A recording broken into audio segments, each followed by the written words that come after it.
अकबर बीरबल की कहानी। गलत आदत। एक वक्त की बात है, बादशाह अकबर किसी एक बात को लेकर बहुत परेशान रहने लगे थे।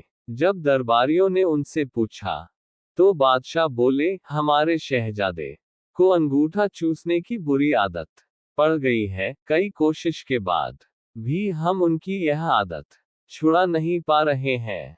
बादशाह अकबर की परेशानी सुनकर किसी दरबारी ने उन्हें एक फकीर के बारे में बताया, जिसके पास हर मर्ज का इलाज था। फिर क्या था? बादशाह ने उस फकीर को दरबार में आने का निमंत्रण दिया। जब फकीर दरबार में आया, तो बादशाह अकबर ने उन्हें अपनी परेशानी के बारे में बताया। फकीर ने बादशाह की पूरी बात सुनकर परेशानी को दूर करने का वादा किया और 1 हफ्ते का समय मांगा। जब 1 हफ्ते के बाद फकीर दरबार में आया, तो उन्होंने शहजादे को अंगूठा चूसने की बुरी आदत के बारे में प्यार से समझाया और उसके नुकसान भी बताए। फकीर की बातों का शहजादे पर बहुत प्रभाव पड़ा और उसने अंगूठा न चूसने का वादा भी किया। सभी दरबारियों ने ये देखा तो बादशाह से कहा, जब यह काम इतना आसान था, तो फकीर ने इतना समय क्यों लिया?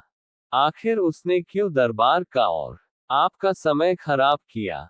बादशाह दरबारियों की बातों में आ गए और उन्होंने फकीर को दंड देने की ठान ली। सभी दरबारी बादशाह का समर्थन कर रहे थे, लेकिन बीरबल चुपचाप था। बीरबल को चुपचाप देख अकबर ने पूछा, तुम क्यों शांत हो बीरबल? बीरबल ने कहा, जहां पनाह गुस्ताखी माफ हो, लेकिन फकीर को सजा देने के स्थान पर उन्हें सम्मानित करना चाहिए और हमें उनसे सीखना चाहिए।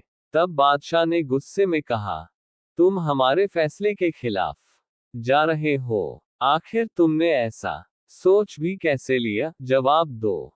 तब बीरबल ने कहा, महाराज, पिछली बार जब फकीर दरबार में आए थे, तो उन्हें चूना खाने की बुरी आदत थी। आपकी बातों को सुनकर उन्हें अपनी गलती का एहसास हुआ। उन्होंने पहले अपनी इस गंदी आदत को छोड़ने का फैसला लिया, फिर शहजादे की गंदी आदत छुड़ाई। बीरबल की बात सुनकर दरबारियों और बादशाह अकबर को अपनी गलती का एहसास हुआ और सभी ने फकीर से क्षमा मांगकर उसे सम्मानित किया।